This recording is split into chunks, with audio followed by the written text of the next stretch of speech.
Hello students, so today we are going to discuss about another way of transfer of heat, and that is convection.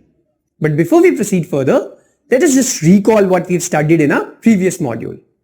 And we've studied that conduction is a process by which heat transfers from a hotter end of the object to a colder end of an object without the bulk movement of matter, and it happens predominantly in solids.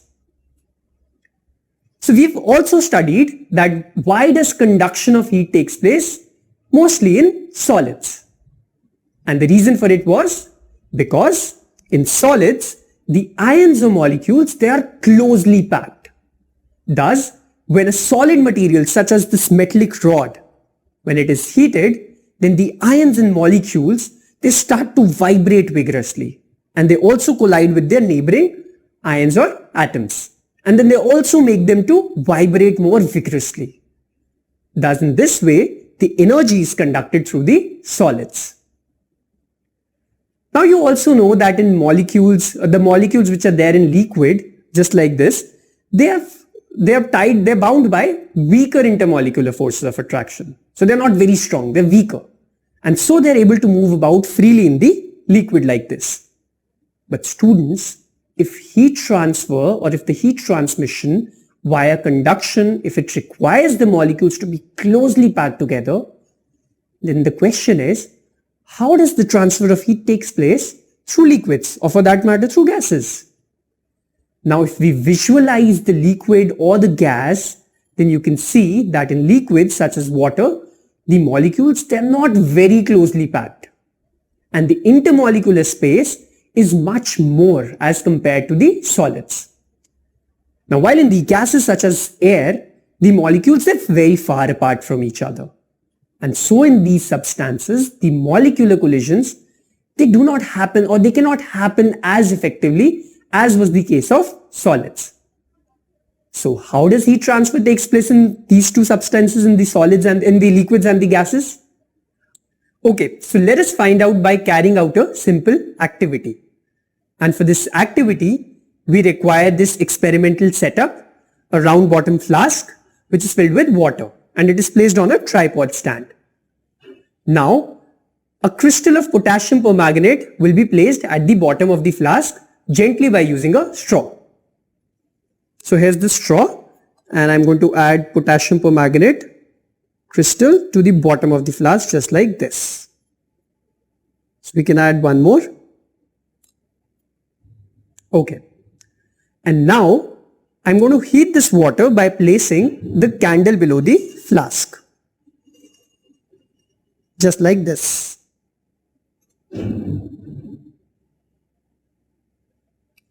Now students, just observe what happens inside the flask. I'm going to take the straw out. And yes. So what do you observe after some time? Well, we can observe that when the water is heated, then the crystal of potassium permanganate, it also gets heated up and it starts dissolving into the water. And so you see a violet column from the crystal, it moves to the clear region of the water. And this process continues till the whole water, it gets colored. And now the question arises that how does this process happens? Why does this coloration of the entire water it takes place, and what is it called? So this process is known as convection, and it occurs in such a way that when the water is heated, the water near the flame, it becomes hot and it rises up. Now probably you would be wondering that why does this hot water it rises up? And the reason behind this is because when the water is heated, then its molecules, they get excited by the heat energy which is coming from the flame here. And they begin to move faster and collide with each other. Now it is these collisions which cause the water molecules to bounce further away, and this creates space between the fast moving water molecules. Thus its volume increases. Now how does this increased volume, it affects the density of hot water? Now this increased volume, it decreases the density of the hot water, and that's why the water it rises up. Now let's come back to our question that how does the process of convection takes place. So when the hot colored water, it rises up, it pulls down the cooler fluid down to replace it. Thus, the cold water from the sides, it moves down towards the bottom of the flask. Now this water, it also gets heated and it rises up again, and the water from the sides, it moves down to replace it. So this sort of forms a cycle, and it continues till the whole water, it gets heated and becomes colored. And what do we call this process of heat transfer? Yes, this mode of heat transfer is known as convection. And in liquids, the transfer of heat takes place through the process of convection. So let us understand it by doing one more interesting activity. For this, we need an arrangement like this. So we have a big cardboard box with two holes on the top of it and a black paper which is pasted on the rear side. Now you may ask me, why have I pasted this black sheet of paper on the rear end of this box? Well, it is done to see the movement of smoke inside the box. And here you can see that we have two small chimneys which are fitted inside the holes which we had made on the top of the box. Now, a lit flat candle is taken and it is placed inside this box just below the left hand side chimney. So you can see here now the candle which is placed right here.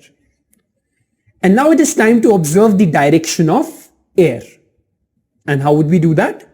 Okay, so you can see here that when the air above the burning candle, when it is heated, then this hot air, since it is less dense in nature, it rises up and goes out of the box through this left chimney.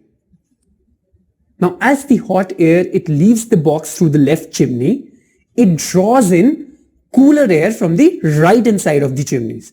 So from here the air, it moves out, and from this end it pulls in the air. And now to make things more clear, here I'm going to bring a dhoop which is smoking and hold it over the top of the right hand chimney just like this.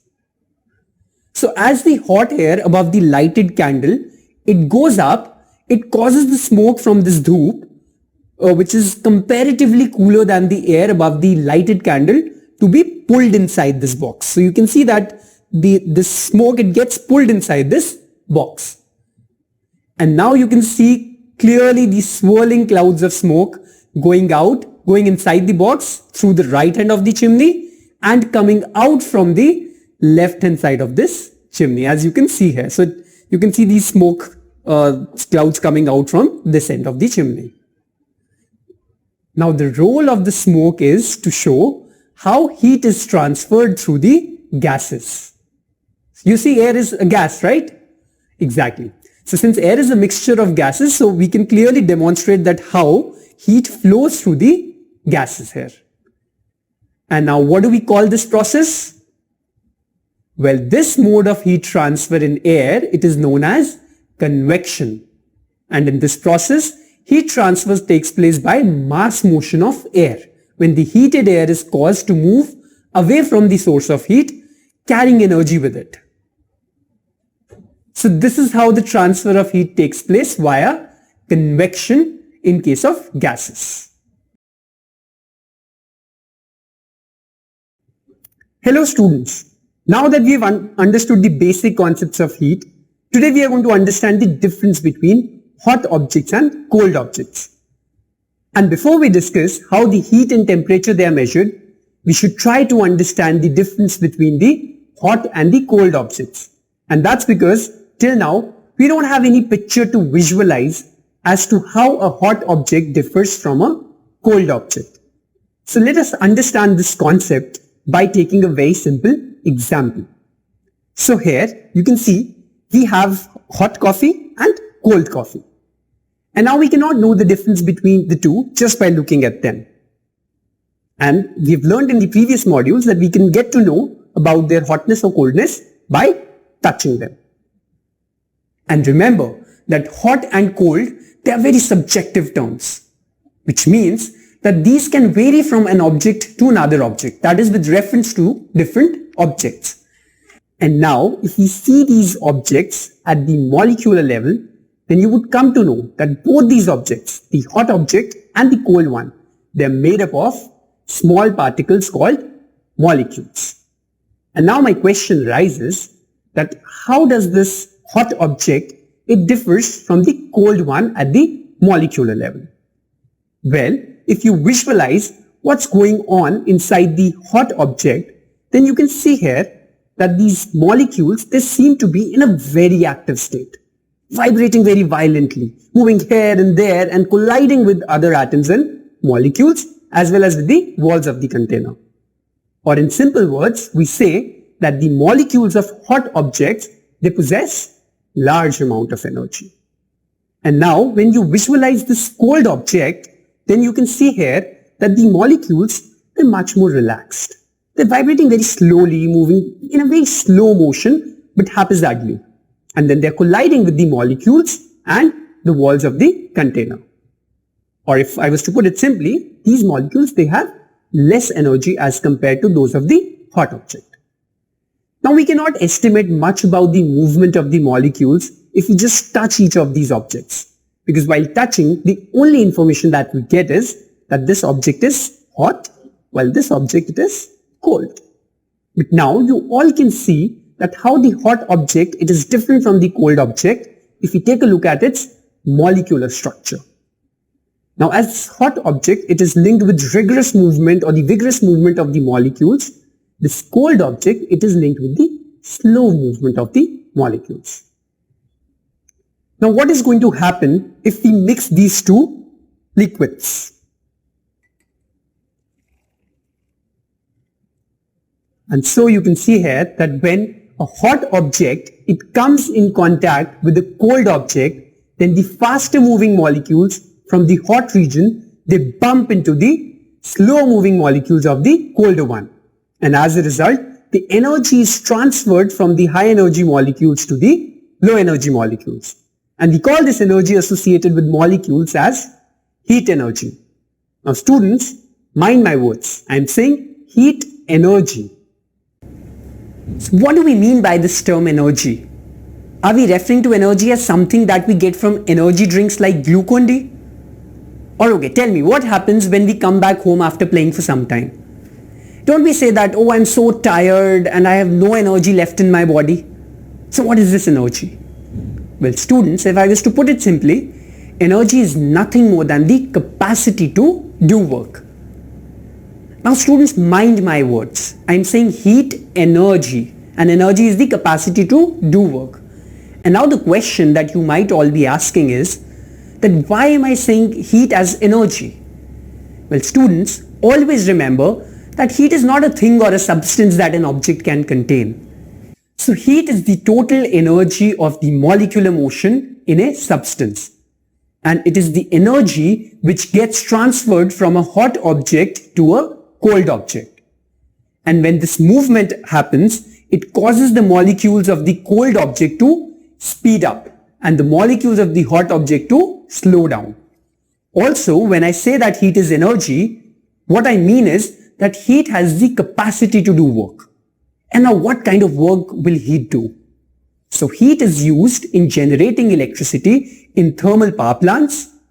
Also, the high pressure steam which is produced by the heat, it is used to move turbines in various power plants and engines.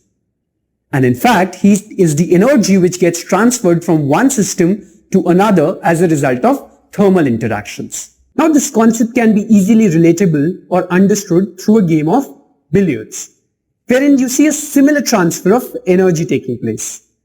So here, when a fast moving billiard ball, like in this case the white cue ball, when it collides with a stationary red ball, then it causes the red ball to move.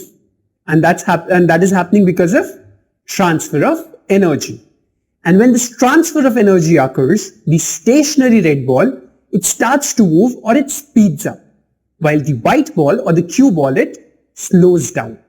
Thus, similar thing happens on mixing a hot coffee with a cold coffee. So what will happen when we mix them? Yes, so well, on mixing the two fluids, that is the hot and the cold coffee, you can see that we are allowing the molecules of the respective objects to move into the regions of each other. And during this movement, the molecules of the hot object, they collide with the molecules of the cold object. And then what happens during this collision? Well, during this collision, the molecules of the cold object, they speed up, while the molecules of the hot object, which were initially moving at very high speed, they slow down a bit. So here in this image, we are considering the hot object as the hot coffee, where the movement of the molecules, it reduces with time, while the cold coffee, it represents the cold object, where the movement of the molecules, it increases with time. And eventually, the movement of the molecules, it becomes moderate after some time. So students, this is all about the difference between the pictorial representation of hot and cold objects, where we have learned that how we can visualize the hotness of an object, and also the difference between the hot and the cold object at the molecular level. Now in our next module, we will discuss the methods to measure the hotness of an object. Hello students, in our previous module, we discussed that we cannot always rely on a sense of touch to decide whether an object is hot or cold. Sometimes, it may even deceive us. There you remember I had asked you that when you visit a doctor on feeling feverish, then what does the doctor do, or how does he get to know about your fever? Well, yes, the doctor, he uses a stick-like device called the thermometer to measure the temperature of your body. And some of you may even have this device at your home. But now the question arises that what is temperature and how this temperature is measured? Okay, let me first of all clear the confusion about the terms heat and temperature. So people often they think that heat and temperature, they are the same thing. Do you also think the same? Well, however, this is not the case. These terms, they are very common due to their wide usage in our day-to-day life. Now, heat and temperature, they're of course related to each other, but they are very different concepts. And in simple language, we say that heat is a form of energy. Now, what do I mean when I say this statement that heat is a form of energy? Well, this means that heat has the capacity to do work. And so this concept, or so this heat, it is used in generating electricity in thermal power plants. Also, the high pressure steam which is produced by the heat, it is used to move turbines in various power plants and engines. Now more about this energy concept, you will be studying it in your higher classes. And what is temperature? So temperature is the measure of degree of hotness or coldness of an object. Or we can say that temperature is the measure of the intensity of heat. Now we've studied that heat flows from a hotter object to a colder object, and temperature, it acts as a driving force in this transfer of heat. Now in this module, we will study how to measure the temperature of a body. And the temperature is often measured by a device called thermometer, right? I showed you this device earlier also, thermometer. Now we've studied that doctors, they use this thermometer to measure our body temperature. But can the same thermometer be used for measuring the temperature of other hot objects as well, such as the hot water or any other hot fluid? Well, to understand this, let us just have a magnified view of this thermometer. So what do you see here? Yes, so this thermometer, it consists of a long, narrow, uniform glass tube. And here is a bulb at one of its ends, which is filled with liquid called mercury. Now if you look closely, then you can see that outside the bulb, there's a small shining thread of mercury which goes up or down according to our body temperature. That is, if we have fever, then mercury, it will expand and its level in the thermometer will rise.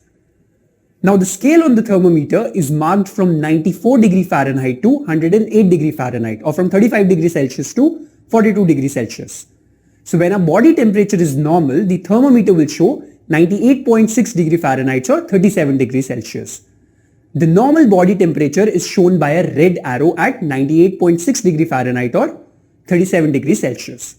Now students, do you know that we have a special name for this thermometer? And you know what it is?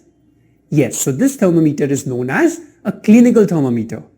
And I know many of you would be knowing about this, as it is quite a familiar device which people use for checking their body temperature whenever they feel feverish. And this clinical thermometer, it has a bent-like structure called the kink, which is right near the bulb. Now, do you know what is the advantage of this kink in this clinical thermometer?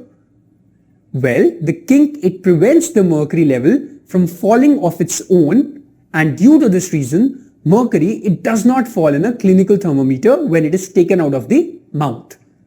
And we take it out of the mouth for seeing the temperature which the thermometer has recorded. Thus, a clinical thermometer measures the body temperature with high accuracy. Now students, beside this clinical thermometer, we have other different types of thermometers as well.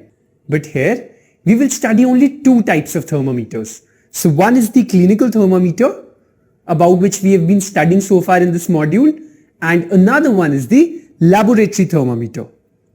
So you see we have the clinical thermometer and the laboratory thermometer. Now what is this laboratory thermometer? Is this the thermometer which we use in laboratories? Well students, you are right. This thermometer is commonly used in laboratories. And just like clinical thermometer, a laboratory thermometer is also a mercury thermometer. They're generally a liquid in glass device. Well students, some of you would be thinking that what is the need of this laboratory thermometer? And can't we use the clinical thermometer in laboratories as well? Well, to understand this concept, let's do a simple activity. So here is a bowl of hot water lying on a table. Now can you guess what would be the temperature of this water? So somewhere around 80 or 85 degrees or maybe 90 degrees Celsius, right? Now if we take this clinical thermometer, then here you can see that the range of temperature that it can read is from 35 degrees Celsius to 42 degrees Celsius. So how can we use this clinical thermometer to measure the temperature of this hot water? Well, here comes the need of our laboratory thermometer.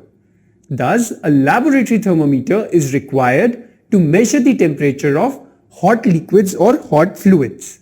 So the laboratory thermometer is a reliable double scale, that is Celsius and Fahrenheit scale, and easy to use student thermometer. Well, like clinical thermometer, this laboratory thermometer has a long, narrow, uniform glass tube with a bulb containing mercury. But the stem and the bulb of the lab thermometer, they are longer as compared to that of clinical thermometer. And the temperature range of this laboratory thermometer is from minus 20 degrees Celsius to 110 degrees Celsius. And it is used for carrying out laboratory activities such as measuring the temperature of hot or cold liquids or fluids. While the temperature range of the clinical thermometer, it is from 35 degrees Celsius to 42 degrees Celsius, and it is used to measure the human body temperature. Now another difference is that the laboratory thermometer, it does not have a kink, while the kink is present in the clinical thermometer. So one must be careful while using the laboratory thermometer, as one should keep the bulb of the laboratory thermometer inside the fluid while noting down the temperature of the fluid. Now detailed description about the usage of this laboratory thermometer, we'll be discussing this in the future modules. Now students, as we've discussed about the clinical thermometer and the laboratory thermometer, so have you ever given it a thought?